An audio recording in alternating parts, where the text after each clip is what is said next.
नमस्कार साथियों, study point 99.9 में आप लोगों का स्वागत है साथियों। जैसे कि साथियों पार्ट 1 में हमने आर्मेचर को क्या किया था साथियों, पढ़ लिया था। यहाँ देख रहे हैं आप लोग जो स्क्रीन पे दिखाई दे रहा है आर्मेचर, तो ये साथियों हम लोग पहले पार्ट 1 में हम लोगों ने पढ़ लिया था। अब साथियों पार्ट 2 में हम इसके आगे पढ़ेंगे, ठीक है साथियों।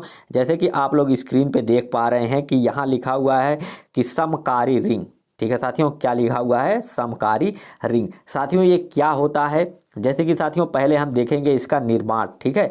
निर्माण जो होता है साथियों कापर का होता है। क्या है? जो समकारी रिंग बनी होती है वह किसका होता है साथियों? कापर का बना होता है। जैसे कि साथियों यहाँ फिगर में आप लोग देख रहे हैं कि यहाँ जो ये पतले पतले हैं ये सब क्या है? बाइंडिंग। बाइंडिंग के ऊपर एक क्या किया जाता है? इस समकारी रिंग को लगा दिया जाता है ताकि समान पाथ में समान धारा बहे, ठीक है साथियों। चलिए अगले पार्ट को हम लोग देखते हैं।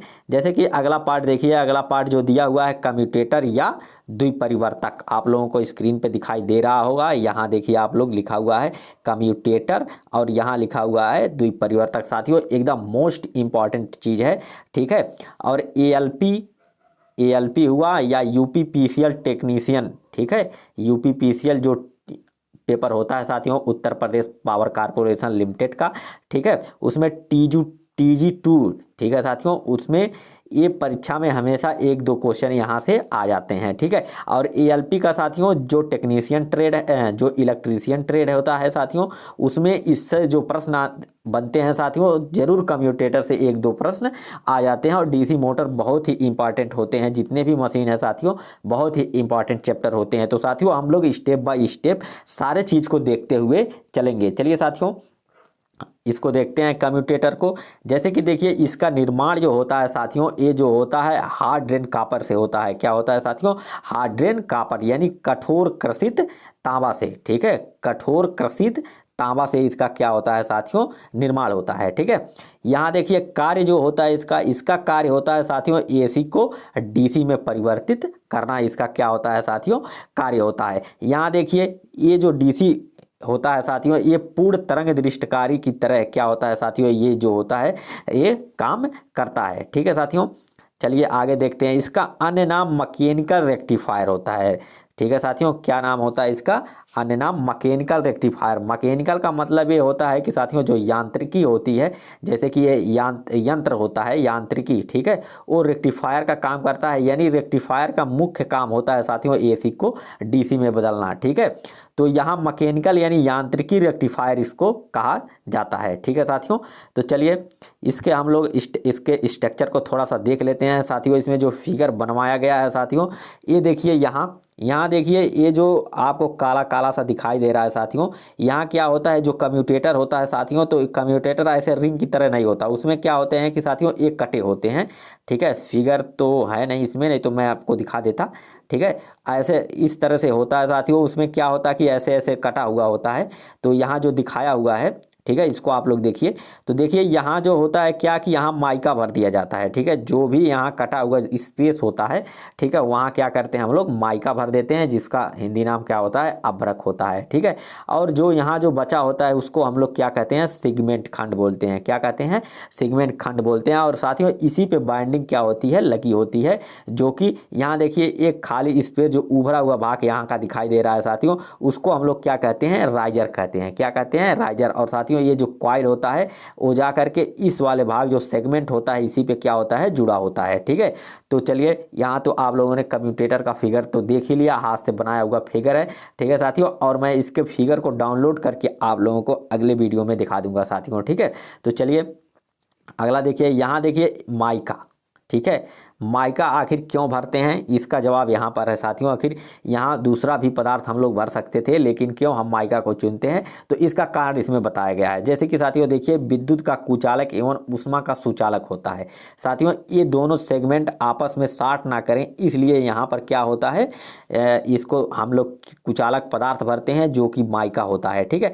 अब कुचालक पदार्थ के साथ साथ एक क्या होता है? ऊष्मा का चालक भी होता है साथियों, ठीक है। तो जो दो चीज़ इसमें होती है। और रही बात यहाँ देखिए इसमें 2 खंडों को शॉर्ट सर्किट से सुरक्षा के लिए इसको क्या किया जाता है? भरा जाता है। और इसकी जो मोटाई होती है साथियों 1 mm, ठीक है। कितना होता है साथियों? 1 mm होता है, ठीक है। अब देखिए अगला आउटपुट लेने की विधि। अब साथियों जो भी जनरेटर होगा उससे जब हम लोग आउटपुट लेंगे, ठीक है, तो हम लोग कैसे लेंगे साथियों, उसके विधि को यहाँ पे बताया गया है। ठीक है, तो यहाँ देखिए पहला नंबर हो गया स्प्लिट रिंग। ठीक है, स्प्लिट रिंग जो कि लगा होता है साथियों, इस तरह से होता है। ठीक है, तो डबल रिंग होता है। यहाँ देखिए स्लिप रिंग, दो तरह के रिंग होते हैं। ठीक है, जो कि यहाँ कम्यूटेटर होता है।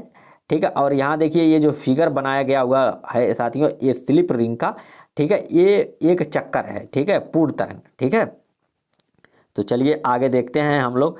अगला पार्ट हमारा होगा कार्बन ब्रुश। ठीक है, क्या होता है कि साथियों ये जब हम मोटर को लगाते हैं, बास स्रोत से जोड़ते हैं या कुछ भी होता है, तो ये जो कम्यूटेटर पर होता है यही कार्बन ब्रुश इस तरह से लगा होता है।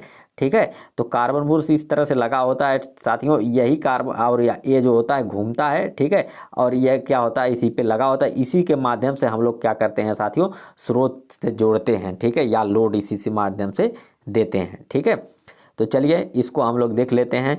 तो देखिए यहाँ लिखा हुआ है कि कार्बन ब्रुश कार्य इसका है कम्यूटेटर पर प्राप्त विद्युत सप्लाई यह परिपथ में प्रदान करता है। ठीक है, जो भी कम्यूटेटर पर प्राप्त विद्युत सप्लाई होगा वह परिपथ में क्या करता है साथियों, प्रदान करता है। देखिए छोटी मशीन में यह कार्बन से निर्मित होता है।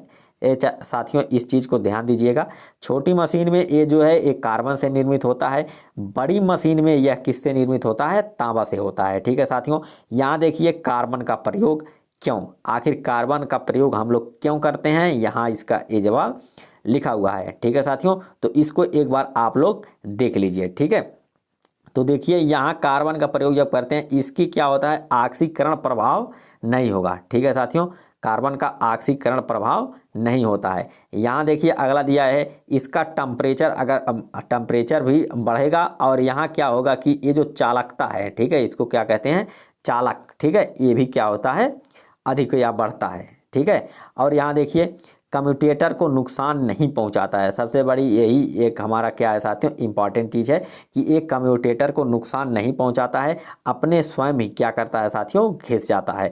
तो चलिए यहाँ देखिए, यहाँ दिया हुआ है कार्बन ब्रुश पर दबाव। साथियों जो दबाव होता है वह 0.1 से 0.25 kg प्रति सेंटीमीटर होता है। ठीक है साथियों, चलिए अब हम लोग पार्ट को देखते हैं आगे। डीसी जनरेटर को हम लोग क्या करते हैं साथियों, देखते हैं, और इसके पार्ट को हम लोग क्या करेंगे, सारे के सारे चीज़ को पढ़ेंगे साथियों। ये जो नोट बनाया गया है साथियों, अनुभवी द्वारा बनाया गया है। इस नोट से अगर आप पढ़ते हैं तो कोई भी प्रीवियस ईयर हुआ या कोई भी प्रैक्टिस सेट हुआ उसका पेपर अगर देंगे तो यहीं से क्वेश्चन बनेगा, और यह जो नोट है वो अवश्य फंसा देगा और आपको सॉल्व भी आसानी से कर पाएंगे। ठीक है साथियों, तो इस वीडियो को आप लोग देखिए। जैसे चलिए देखिए यहाँ दिया हुआ है डीसी जनित्र, आप लोग जैसे जानते हैं डीसी जनित्र। ठीक है, इसका डीसी डायनेमो भी बोला जाता है। तो देखिए यहाँ पहले नंबर जनित्र यांत्रिक ऊर्जा को क्या करता है साथियों, विद्युत ऊर्जा में परिवर्तित करता है, जो कि हमारा क्या है, डीसी जनित्र है। ठीक है, आगे देखिए, आगे दिया हुआ है विद्युत चुंबकीय प्रेरण के सिद्धांत पे एक काम करता है साथियों। किसके सिद्धांत पर, विद्युत प्रेरण के सिद्धांत पर एक क्या करता है, काम करता है। आगे देखिए फ्लेमिंग के दाएं हाथ के नियम पर काम करता है। क्या करता है साथियों, फ्लेमिंग के दाएं हाथ के नियम पर कार्य करता है। ठीक है, अब मोटर क्या करता है साथियों, वो फ्लेमिंग के बाएं हाथ के नियम पर कार्य करता है। अब साथियों फ्लेमिंग के दाएं हाथ का नियम क्या बताता है, तो ये साथियों क्या करता है, हमें दिशा ज्ञात कराता है। ठीक है, किसका, विद्युत वाहक बल की दिशा को क्या करता है साथियों, ये ज्ञात कराता है। ठीक है, यहाँ देखिए फ्लेमिंग के दाएं हाथ के नियम से, ठीक है, अंगूठा जो होता है वो चालक की गति की दिशा बताता है, तर्जनी जो होती है वह चुंबकीय क्षेत्र की दिशा बताती है, मध्यमा जो होती है साथियों वो क्या करता है, विद्युत वाहक बल की दिशा को बताता है। ये साथियों अंगूठा जो होता है, ठीक है, तर्जनी और मध्यमा ये साथियों अंगुली होती है। ठीक है, आगे चलिए देखते हैं चालक की गति के कारण उत्पन्न विद्युत वाहक बल। साथियों एकदम बहुत ही इंपॉर्टेंट चीज़ है ये। ठीक है, ये क्या होता है, ये यहीं से एग्जाम में क्वेश्चन बनाए जाते हैं और बनते भी हैं, तो इस चीज़ को थोड़ा ध्यान से आप लोग देखिएगा। यहाँ देखिए चालक की गति के कारण उत्पन्न विद्युत वाहक बल, यानी इसी को EMF बोला जाता है, इलेक्ट्रोमोटिव फोर्स बोला जाता है। ठीक है, तो यहाँ देखिए जो ई लिखा हुआ है ये हम क्या बात करेंगे साथियों, विद्युत वाहक बल की बात करेंगे। ठीक है, तो देखिए यहाँ लिखा हुआ है कि ई समानुपाती बी, क्या लिखा हुआ है साथियों, ई समानुपाती बी, यानी उत्पन्न ईएमएफ फ्लक्स घनत्व के क्या होता है साथियों, समानुपाती होता है। अब यहाँ देखिए उत्पन्न ईएमएफ जो होता है साथियों वह चालक की लंबाई के समानुपाती होता है। ठीक है साथियों, यहाँ देखिए ई समानुपाती वी, यानी उत्पन्न ईएमएफ जो होता है वह वेग के समानुपाती होता है। किसके साथियों, वेग के समानुपाती होता है। ठीक है, और यहाँ देखिए जो उत्पन्न ईएमएफ या चुंबकीय क्षेत्र जो होता है साथियों वह चालक के बीच ज्या कोण पर निर्भर करता है, यानी ई समानुपाती साइन थीटा। ठीक है साथियों, क्या होता है, ई समानुपाती sine theta.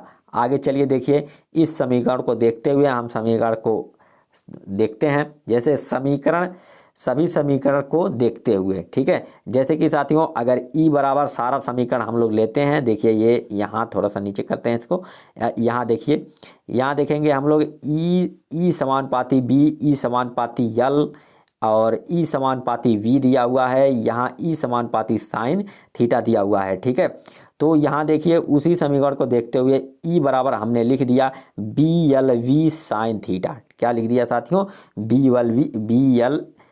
L V sine theta, जहाँ बी चुंबकीय फ्लक्स, ठीक है, यल लंबाई है और वी क्या है साथियों, वेग है। ठीक है, अब देखिए थीटा का मान अगर हम 0 लगाते हैं, ठीक है, जैसे कि साथियों आप लोगों को ये ज्ञात होगा कि साइन थीटा का मान क्या होता है साथियों, साइन थीटा यानी साइन 0 अंश का मान क्या होता है साथियों, 0 होता है।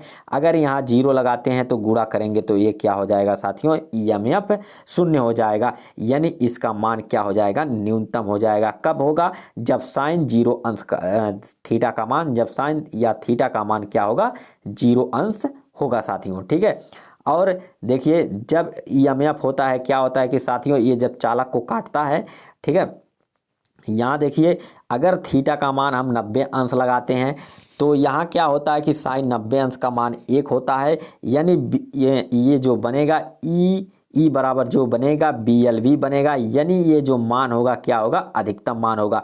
ये साथियों इससे ज्ञात होता है कि अगर हम विद्युत वाहक बल सबसे ज़्यादा कब उत्पन्न होगा, जब चालक हमारा क्या होगा, लंबवत होगा। ठीक है, क्या होगा साथियों, लंबवत।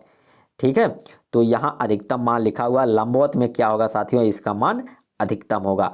ठीक है, आगे देखिए, यहाँ देखिए चुंबकीय क्षेत्र, यहाँ देखिएगा चुंबकीय क्षेत्र को चालक द्वारा काटने पर ईएमएफ उत्पन्न होता है। ठीक है, और अगला पॉइंट देखिए, चालक स्थिर एवं चुंबकीय क्षेत्र गतिशील, ठीक है, किसमें होता है साथियों, ट्रांसफार्मर में होता है। ठीक है, यहाँ देखिए चालक गतिशील एवं चुंबकीय क्षेत्र स्थिर होता है साथियों, किसमें, डीसी मशीन में। क्या होता है, चालक जो होता है वो गतिशील होता है और चुंबकीय क्षेत्र जो होता है क्या होता है, स्थिर होता है, जो कि डीसी मशीन में होता है। ठीक है, हम लोग डीसी मशीन ही पढ़ रहे हैं और डीसी मशीन में हम क्या पढ़ रहे हैं, जनरेटर पढ़ रहे हैं।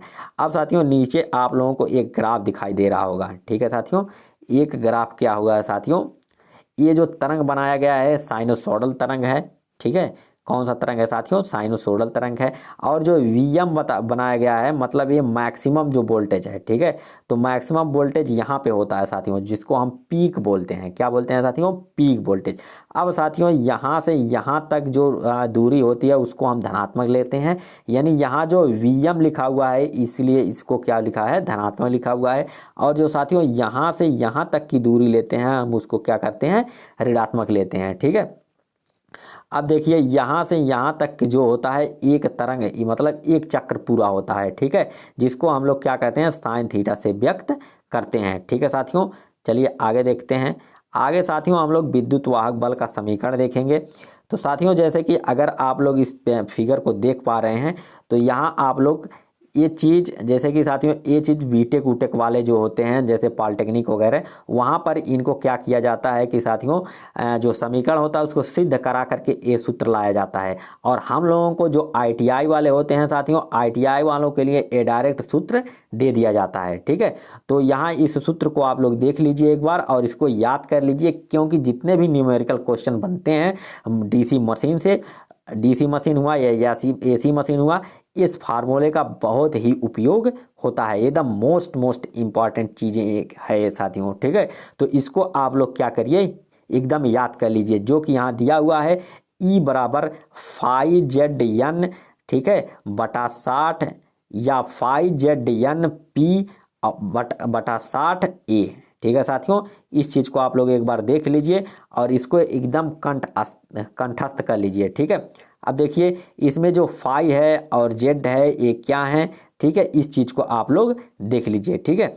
जैसे कि यहाँ देखिए फाई जो होता है चुंबकीय फ्लक्स प्रति पोल होता है, मतलब एक पोल में जितना चुंबकीय क्षेत्र जितना चुंबकीय फ्लक्स उत्पन्न होता है वो बताता है, क्या बताता है, फाई बताता है। जेड जो होता है चालकों की संख्या बताता है साथियों, कितने चालक हैं, ठीक है। और यन जो है साथियों वह घूर्णन की गति बताता है, यानी जो आरपीएम में होती है, ठीक है। मतलब इसका जो होता है वो चक्कर बताएगा, जैसे 1500 आरपीएम, 3000 आरपीएम, ऐसे ऐसे होता है, ठीक है। तो ये जो बताता है वो आरपीएम बताएगा। अब देखिए पी जो है वह पोलों की संख्या बताएगा, कि क्या बताएगा साथियों, पोलों की संख्या बताएगा। और ये जो होता है साथियों ये पथों की संख्या बताता है, जैसे होगा वेब बाइंडिंग में समांतर पथों की संख्या, या फुल वेब बाइंडिंग में वेब बाइंडिंग में समांतर पथों की संख्या, या एक होता है साथियों उसको क्या बोलते हैं, ये जो साथियों ये होता है ये समांतर पथों की संख्या को क्या करता है, बताता है साथियों, ठीक है। तो साथियों वीडियो काफ़ी लंबा हो रहा है, तो साथियों आज यहीं तक। इस पर हम लोग क्या करेंगे, न्यूमेरिकल सवाल अगले वीडियो में सॉल्व करेंगे, ठीक है साथियों। तब तक के लिए नमस्कार।